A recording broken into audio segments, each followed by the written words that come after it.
السلام علیکم ورحمۃ اللہ وبرکاتہ۔ ایک دوسری بات یاد دلانا چاہتا ہوں، 2018 میں تم نئے بٹ صاحب کو لے کے آ گئے تھے کہ آپ نے مشورے میں نہیں آنا۔ یہ تبلیغ پتہ نہیں آپ لوگوں نے کہاں سے سیکھی۔ میں نے تو نہ قرآن میں دیکھی، نہ حدیث میں، نہ سیرت میں، نہ مولانا انعام صاحب، نہ عبدالوہاب صاحب، نہ مولانا یوسف صاحب، نہ مولانا الیاس صاحب۔ یہ تم لوگوں کی اپنی تبلیغ تھی۔ میں نے کہا جی ٹھیک ہے، نہیں آتا ہوں، تمہیں یاد ہے اچھی طرح۔ اگلے اجتماع میں پھر 10 آدمی لے کر تم آ گئے، ڈاکٹر ندیم صاحب اور ڈاکٹر سلیم صاحب اور ڈاکٹر روح اللہ صاحب اور مولوی افتخار صاحب اور مولوی ضیاء الحق صاحب اور مولوی خورشید صاحب اور چودھری رفیق صاحب اور نعیم شاہ صاحب اور حشمت صاحب، ایک اور بھی تھا، میں نے 10 گنے تھے میرے ڈرائنگ روم میں۔ تم سب نے کہا کہ آپ نے مشورے میں نہیں آنا۔ عقل کے اندھو، اس کو تبلیغ کہتے ہیں کہ آپ نے مشورے میں نہیں آنا؟ میں نے کہا میں نے آج تک کبھی کہا ہے کہ میرا بیان کراؤ؟ نہ کرانا میں آؤں گا۔ مولانا احسان صاحب نے میرا نام لے دیا، بیان طے ہو گیا۔ اگلا وہ دوسرے میسج میں تم نے سنا ہے کہ پھر مولوی حبیب الحق صاحب نے اور ضیاء الحق نے کیا کیا۔ تو یہ میرے پیارے کون سی تبلیغ کر رہے ہو؟ اور پھر تم نے مولوی عتیق نے مجھے خود کہا کہ جی ندیم اشرم کہتا ہے کہ طارق جمیل کا نام مشورے میں نہیں لینا۔ مولوی سہیل نے باقاعدہ علماء کی میٹنگ بلائی کہ اگر مولوی طارق جمیل کا نام آئے تو تم لوگوں نے کھڑے ہو جانا۔ وہ تو نام مولانا احسان صاحب نے لے دیا، اس لیے کوئی کھڑا نہیں ہوا۔ کوئی اور نام لیتا تو شاید وہ کھڑے ہو جاتے، اور اس میں میرے اپنے شاگرد بھی تھے جنہوں نے آ کر مجھے بتایا۔ اور یہ عمر فاروق کو تم نے استعمال کیا کہ مولوی صاحب کی جماعتوں کے ویزے بند کرواؤ۔ یہ تبلیغ ہے، اس کو تبلیغ کہتے ہیں؟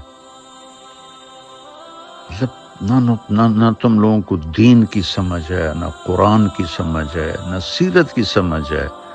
کیا کر رہے ہو تم لوگ بیٹھے ہوئے؟ اس قدر تم لوگوں نے مجھے دکھی کر دیا ہے۔ وہ ظالم انسانوں، مجھے تو اللہ نے ذریعہ بنایا تبلیغ کے 6 بر اعظم میں پھیلنے کا۔ تو میں ریونڈ سے باہر کوئی سلام کرنے والا کوئی نہیں، جاننے والا کوئی نہیں۔ مولوی بٹلہ کا بیان ہو رہا تھا کراچی میں، اور مجمع پوچھ رہا تھا یہ کون آدمی ہے جو بیان کر رہا ہے۔ یہ اس مجمع کو اس طرح تم نے بھیڑ بکری سمجھا ہوا ہے کہ جس کو مرضی بٹھا دو۔ میں نے تو کبھی بیان کا تقاضا نہیں کیا، لیکن تم لوگ جو اخلاقی گراوٹ میں جا چکے ہو، مجھے پچھلے زخم میں ان پر لیپ دیا ہوا تھا، لیکن اس دفعہ کی خباثت نے میرے وہ سارے زخم ادھیڑ دیے ہیں، اور اس کا انجام بھی اچھا نہیں ہوگا۔ ان قریب اللہ کا غیبی نظام چلے گا۔ اللہ کی قسم میں کبھی شرارت نہ کرتا ہوں، نہ کرنی ہے، لیکن اللہ کا غیبی نظام تمہیں اٹھا کے پھینکے گا جیسے قریشیوں کو پھینکا تھا۔ نہ تم میں شرم ہے، نہ حیا ہے، نہ دید ہے۔ ہم نے لائن کھینچ دیے، طارق جمیل ادھر، ہم ادھر۔ مولوی طارق جمیل کے بیٹے پیسے بنا رہے ہیں۔ او خدا کا خوف کرو، کس قسم کی باتیں کرتے ہو تم؟ یہ اس کو تبلیغ کہتے ہیں؟ اس کا نام تبلیغ ہے کہ اگر تم فرق مراتب نہیں ہے؟ میری زندگی لگ گئی، میری 18 سال کی عمر میں رائمنڈ آیا، اب میں 72 سال کا ہو گیا ہوں۔ کم بختو تمہیں یہ سمجھ میں نہیں آتا کہ میں ایک بہت بڑے خاندان سے اللہ نے مجھے ادھر ایک بہت بڑی قربانی کے ساتھ یہاں پہنچایا، اور تم نے مجھے کھلونا بنایا ہوا ہے۔ جن کو بات کرنے کا سلیقہ نہیں ان کو تم بٹھا رہے ہو، جس کو اللہ نے ایک میں نعمت دی ہے اس کو تم کاٹے لگا رہے ہو، یہ کرتا ہے وہ کرتا ہے۔ تم لوگ کیا کر رہے ہو بیٹھے ہوئے؟ جب عبدالوہاب صاحب کشف کی کاپیاں پڑھتے تھے اس وقت تم لوگوں کو اصول یاد نہیں تھے؟ یوسف قریشی کو تم لوگوں نے بنایا ہوا ہے، راول پنڈی کا فیصل وہ تو مولوی صاحب کا ساتھی ہے۔ یہ صرف میرے لیے سب کچھ۔ میں تو چپ کر کے ایک طرف ہو کے بیٹھ جاؤں گا، مقامی سے روزہ لگاؤں گا، شب جمعہ میں جاؤں گا، گشت کروں گا، کوئی تبلیغ تو نہیں چھوڑنی میں نے مرتے دم تک۔ تمہیں شرم دلا رہا ہوں اور تمہارے ساتھیوں کو شرم دلا رہا ہوں کہ اللہ سے ڈرو، اللہ سے ڈرو، اللہ سے ڈرو۔ تمہارے دلوں میں نفاق بھرا ہوا ہے، منافقت بھری ہوئی ہے۔ رائمنڈ کو تالے لگوا دیں اگر اس کو ہم لے کر آئیں تو رائمنڈ کو تالے لگ جائیں گے میرے بیان کرنے سے۔ بہرحال میں بہت دکھ میں ہوں، اس لیے تمہیں پتہ ہے اتنے سال سے کٹھے ہیں، میں نے کبھی ایسی بات، لیکن تم لوگوں نے ظالموں مجھے وہاں تک پہنچا دیا ہے کہ میری بس ہو گئی ہے۔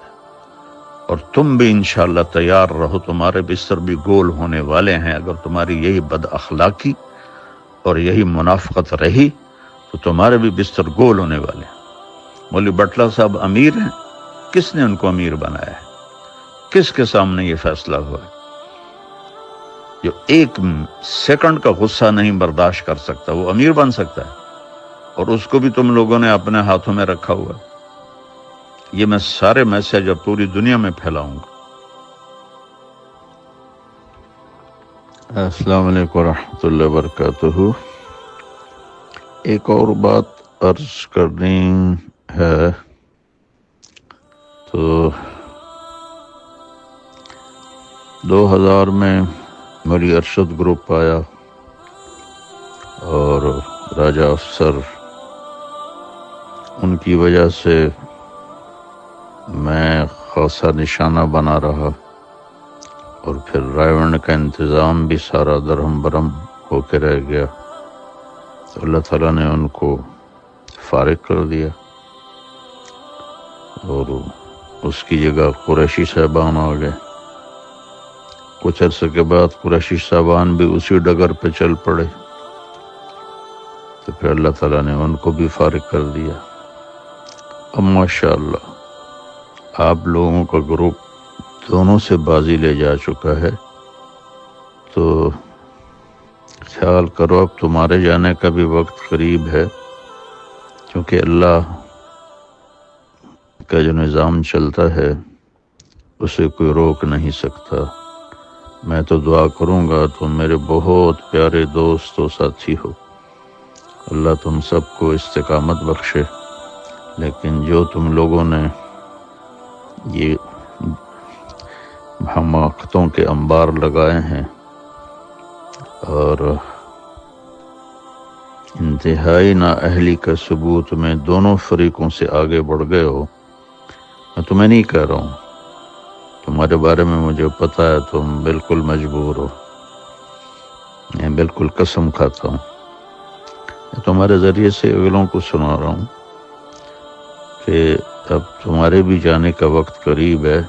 اگر تم نے اپنے چال و چلن کو نہ بدلا، پھر اللہ تعالیٰ کا کوئی نظام چلے گا، تم انشاءاللہ باہر تشریف فرما ہوگی۔ یہ بھی کبھی ہوا یار تم لوگوں نے مطلب بےہودگی کی حد کر دی اور بد اخلاقی کی حد کر دی، جس میں تبلیغ کی ہوا ہی نہیں لکھی؟ ایسی ضیاء الحق اتنا خوش، اتنی زندگی گزار کے اتنی بدتمیزی، مولوی افتخار، یہ سارے نہ،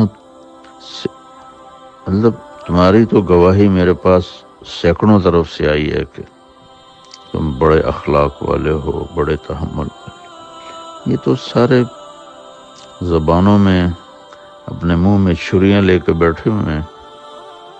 میں اپنے دکھ کی وجہ سے کہہ رہا ہوں، میری اللہ نہ کرے کوئی میں آپ لوگوں کے لیے برا سوچوں، لیکن جو کچھ آپ کر رہے ہیں تو وہ آپ اپنے لیے خود گڑھا کھود رہے ہیں، اور اس میں گرنے کا وقت اب قریب ہے آپ لوگ۔ السلام علیکم ورحمۃ اللہ وبرکاتہ۔ معافی چاہتا ہوں، میری بات لمبی ہو رہی ہے۔ ایک بات تم سب کو یاد دلانا چاہتا ہوں، تم جتنے آج بیٹھے ہو، بٹلہ صاحب، ڈاکٹر سلیم، ندیم اشرف اور افتخار اور بھی سارے جتنے تم لوگ بیٹھے ہو، قریشی صاحبان کے زمانے میں تم یہاں سے گزر بھی نہیں سکتے تھے، تمہاری جرت بھی نہیں ہوتی تھی کہ تم یہاں سے گزرو۔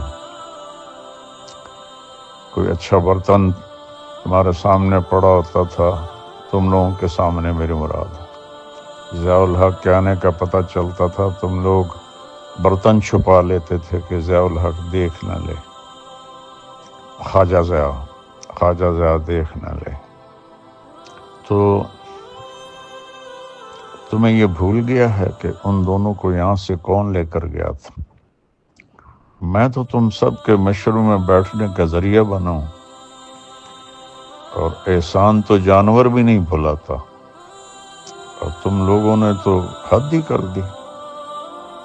اگر اس دن میں ہمت نہ کرتا تو آج تم اسی طرح اپنے کونوں میں بیٹھے ہوتے دبک کے۔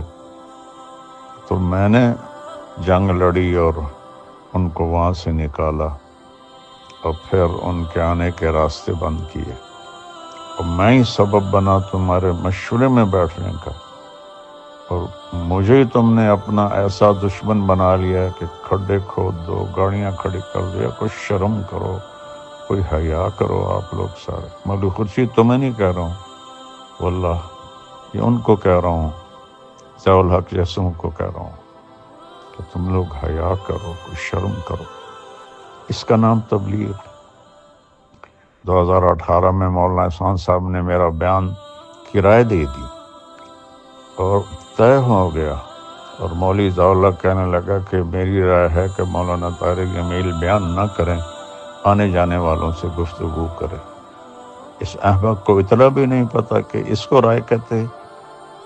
رائے تو ہوتی بھئی فلاں کا بیان ہو جائے، یعنی ان کا نہ ہو، پھر اگلی تشکیل بھی کر رہا ہے کہ آنے جانے والوں سے گفتگو کریں۔ اور اس کا چچا لاٹھی لے کر اٹھا اور ایک ایک مشورے والوں کے پاس گیا کہ اس کا بیان تبدیل کرو، اس کا بیان تبدیل کرو۔ اور پیچھے وجہ کیا تھی کہ فضل الرحمان جو ہے وہ ناراض ہے، تو حبیب الحق صاحب بھی بڑے تیش میں تھے، مجھے تو انہوں نے مرتد کہہ دیا تھا، اور اس کا بھی یہی حال تھا۔ تو اذا وسد الامر اذا غیر اہلہ فانتظر الساعہ۔ ان بے وقوفوں کو یہ نہیں پتا کہ میں ان کے مشورے میں بیٹھنے کا واحد میں سبب ہوں، اور یہ میرے ساتھ اس قسم کی بدتمیزی، بد اخلاقی، واہیاتی کرتے، تو اس لیے میں تو بالکل نہیں چاہتا ہوں، لیکن میں کہہ رہا ہوں تمہیں کہ یہ سارا گروپ اس ڈگر پہ پہنچ چکا ہے کہ یہ انشاءاللہ جائیں گے یہاں سے ضرور۔ مشورے میں مولوی حبیب الرحمان نے میرا نام لے دیا کہ مولوی طارق جمیل کا بیان ہو جائے۔ مولوی بٹلہ نے نقد اس کو ذلیل کر لیا، اور میں بیٹھا ہوا ہوں جس کو اتنی بھی تمیز نہیں ہے کہ مشورے کے آداب کیا ہیں، وہ مشورے چلائیں گے۔ تو بھائیو، آپ سب مل کے توبہ کرو، اپنے اخلاق اچھے کرو، اپنے رویے اچھے کرو، اپنی گروپنگ کو ختم کرو۔ یہ تم نے نئی تاریخ رقم کی ہے، چاروں دروازے، چاروں راستے بند، چاروں راستوں پہ پہرے۔ یار شرم ہی نہیں آئی تم لوگوں کو پتہ چلنے کے بعد بھی تم نے یہ ایسا کرنے دیا؟ میں نے واللہ بالکل نہیں آنا تھا، میری 54 سال کی تاریخ گواہ ہے کہ میں نے کبھی ایسا قدم نہیں اٹھایا۔ تو یہ نا دل کے پھپھولے جل اٹھے سینے کے داغ سے، اس گھر کو آگ لگ گئی گھر کے چراغ سے۔ یہ تم ہی اس ڈائمنڈ کو آگ لگانے والے بنو گے۔ السلام علیکم ورحمۃ اللہ وبرکاتہ۔ ڈاکٹر ندیم اشرف، یہ میں نے مولوی خورشید کو کیے تھے میسج، تو میں بھی کر رہا ہوں، سن لینا۔ جہاں تک تم لوگوں نے پہنچا دیا ہے حالات کو، اخلاقی پستی کو، اور تبلیغ کی گراوٹ کو، مانسرہ میں وہ منظر میں نے دیکھا، تو مولانا یوسف صاحب کی بات یاد آئی کہ اس کام کو کوئی اور نہیں تباہ کرے گا، خود تبلیغ والے تباہ کریں گے۔ تو پہلے راجہ افسر کا گروپ آیا تھا، ان کو اللہ نے صاف کیا، پھر قریشیوں کا گروپ آیا، ان کو اللہ نے صاف کیا۔ اب آپ لوگ بیٹھے ہوئے ہیں ریونڈ میں اور جس طرح کے آپ لوگوں کے معاملات چل رہے ہیں اس کو ٹھیک کر لو تو اللہ کرے آپ لوگوں کو اللہ ثابت قدم رکھے، اور اگر ایسے ہی چلتے رہے تو پھر تم بھی تیاری کرو کہ اللہ کا غیبی نظام کوئی تمہیں بھی یہاں سے اٹھا کے باہر پھینکے گا۔ اس قدر گراوٹ، مولوی خورشید مجھ سے اتنا چھوٹا، مولوی ضیاء الحق مجھ سے اتنا چھوٹا، تم لوگوں کو اتنے بھی تمیز نہیں کہ کچھ بڑے چھوٹے کا بھی احترام ہوتا ہے۔ اللہ نے مجھے دنیاوی طور پر بھی ایک بڑی فیملی سے کرنے پیدا فرمایا، اور دینی طور پر بھی اللہ نے آج تک کسی کو اتنا نام نہیں دیا، اور میرے لیے تم لوگ کنڈے بن گئے اور راستے بلاک اور کھڈے کھودے گئے، پل توڑے گئے۔ اگر یہ تبلیغ ہے تو بس پھر تبلیغ کا جنازہ تو نکل گیا۔ میں تو دعا کروں گا اللہ تم سب کی حفاظت فرمائے اور آپ لوگ جمے رہو، لیکن اگر یہی تمہارے کرتوت رہے تو پھر وقت قریب ہے کہ اللہ کا غیبی نظام تمہارے لیے بھی چلے گا۔